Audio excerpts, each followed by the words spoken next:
In the heart of Hanoi stands a place known less for ghost stories and more for history itself. Hoa Lo Prison was once called the Hell on Earth of French Indochina, a place where thousands of lives were marked by struggle and endurance. Today, it's a museum where visitors come to learn about Vietnam's past, but every so often, among the tours and school trips, stories emerge. The prison museum staff, especially those who work in the night shift, mention the sound of footsteps when no one is there, sights of a shadow slipping across a doorway, or feel a sudden chill in the air that seems to come from nowhere in the hot summer nights of the Vietnamese capital.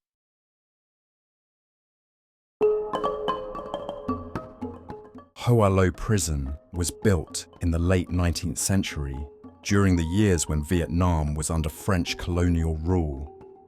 Construction began in 1886 and finished in 1901, and from the very start it was meant to hold political prisoners, men and women who dared to resist the occupation. The name itself is unsettling. Hoa Lo translates to fiery furnace or stove, a reminder of the area's past as a blacksmith's quarter, and a fitting name for the place that would come to be known as a furnace for the human spirit. Through the decades of French control, Hoa Lo became infamous. Its walls were thick, its corridors narrow, its cells overcrowded. Many of Vietnam's most important revolutionaries passed through here. Among them, Phan Boi Chau. For those who lived under its shadow, the prison was more than just stone and iron. It was a symbol of oppression. However, it also became a rallying point for resistance and opposition to French domination. During the Second World War, Vietnam fell under Japanese occupation and Hoa Lo was taken over once again. This time, it was used to hold both Vietnamese dissidents and Allied prisoners of war. The reputation of the prison only deepened during those years, as stories of hunger, neglect, and unrelenting mistreatment began to circulate further outside of Hanoi. Later, during the Vietnam War, Hoa Lo found itself in the global spotlight. The North Vietnamese government used it to confine captured American pilots, the most famous of them, the deceased statesman John McCain. Many of the American pilots had been shot down during bombing missions. The prisoners, with a bitter sense of irony, began calling it Hanoi Hilton. Some of the POWs recalled being treated with a measure of dignity, while others spoke of long stretches of confinement and an atmosphere of constant tension. What all of them shared, however, was the experience of isolation in a place far from home, where days stretched endlessly and the outside world felt impossibly distant. When the war ended in 1975, Hoa Lo was briefly used to detain officials from the defeated South Vietnam before its purpose changed forever. By the early 1990s, much of the old structure had been torn down, making way for Hanoi's expanding skyline. But a small section was preserved, and in 1993 it was opened to the public as the Hoa Lo Prison Museum. Today, it stands as both a reminder of Vietnam's struggle and a memorial to those who passed through its gates. Yet for some, those walls carry something more. Visitors with a keen sensitivity, or those who linger after the crowds have thinned, sometimes describe fleeting glimpses of figures that cannot be explained. One such story comes from a good friend of mine, who in the beginning of 2025 went on a guided tour through the prison. He was doing the usual tourist thing.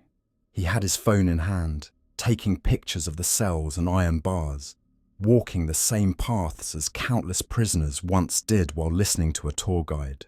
He was traveling with his girlfriend, who claims she can see things and feel things ordinary people cannot. At first, they saw the museum as expected. It was quite interesting, solemn, and very educational. But for his girlfriend, who followed quietly, the experience became something entirely different. In one of the older sections, behind a closed cell, she saw two figures of men, barely more than shadows, moving in a restless rhythm that made her chest tighten. Their faces, blurred and distorted, were etched with pleading and despair. They were trapped in a loop of pain, bound to the prison that had taken everything from them, unable to move on. The sight was overwhelming for her.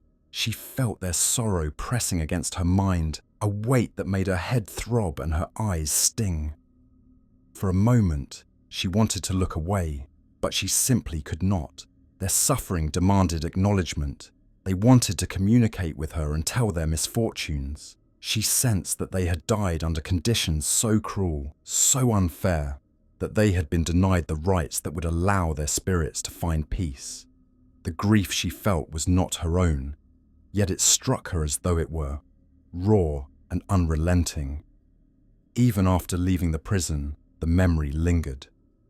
She spoke softly of an ache in her chest that wouldn't fade, of a quiet desire to somehow help, to reach through time and grant them release. And though most visitors, such as my friend, saw only a museum, for her, those walls held echoes of lives that could not leave. My friend's girlfriend experience isn't an isolated case.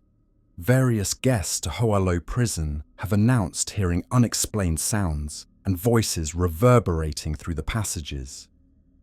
These ghostly commotions, including groans, cries, and whispers, are frequently heard late around evening time when the historical centre hushes up. Some accept these sounds are the lingering reverberations of the experiencing persevered by the detainees. Hoa Lo, like many other haunted prisons around the world, has a famous ghost that haunts its facility, a specific ethereal figure that is seen wandering around after dark. There is a legend of a lost soul of a Vietnamese lady who was executed at the jail during the French occupation. Guests and staff have revealed sightings of a phantom figure wearing white, frequently seen meandering the hallways or remaining in dim corners. A few records recommend that the phantom has all the earmarks of being in a condition of trouble, with witnesses portraying an obvious feeling of bitterness and sadness in her presence. One of the staff members, a night shift security guard named Min, had worked at Hoa Lo for several years. He knew the museum's halls well, walking the same corridors each evening after the last tour groups had left. One night, he was making his rounds near one of the older cell blocks when he entered a small side passage and suddenly caught an unusual sight of someone standing silently behind a closed cell, a woman in white. Her white ao dai flowed as though carried by some invisible wind. Her head bowed, and her presence was almost unbearably sad. At first, he thought it was a visitor or perhaps a prank. But the cells have never been opened as far as he had known, and the museum was empty. Assuming she was lost or in need of help, Min wondered how she had gotten into the facility since he had already locked the main gates.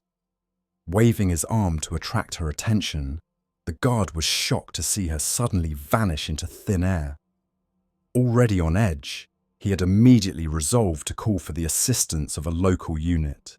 As he turned around and was on his way to continue his duty, the figure was now right in front of him. Min couldn't believe his eyes and froze as the woman stared deep into his eyes. Min could feel the weight of a heavy sorrow pressing down, a grief so intense it made him lose his breath. He was bombarded with the raw, endless suffering of someone who could not move on. At that moment, he felt a sharp pain in his head, a tightening behind his eyes, and a strange urge to cry. He fell to his knees, and the feeling he had been having was as if he was being burned alive. All of a sudden, his pain vanished, as well as the spectral lady. Min just ran away from the corridor he was in and decided to do his rounds mostly outside of the building until the end of his shift. When the local police unit arrived at Hoa Lo, they could find nothing except Min, shaken to his core. Throughout the years, there have been a few examinations concerning the paranormal action detailed at Hoa Lo Prison. Paranormal specialists and apparition trackers have directed different examinations and concentrates, trying to report and make sense of the peculiarities experienced at the site. Some have utilized electromagnetic field, EMF meters, warm imaging cameras, and sound recording gadgets to catch proof of spooky movement. While a significant part of the proof accumulated is uncertain and not entirely clear, a few examiners guarantee to have recorded EVPs, electronic voice peculiarities, and caught bizarre pictures that they accept to be of a paranormal sort. Hoa Lo Prison stands quietly in the heart of Hanoi, its walls still carrying the echoes of decades long gone. The corridors twist and turn, the iron and stone unchanged, yet every corner seems to hum with the weight of what has passed through it. It is impossible to know what lingers here, what refuses to fade, or how much of it is carried by the walls and how much by the imagination of those who enter. And perhaps that is why Hoa Lo remains so compelling, not as a place of fright, but as a place that quietly insists on being remembered, its stories hanging just out of reach, waiting for someone to notice them.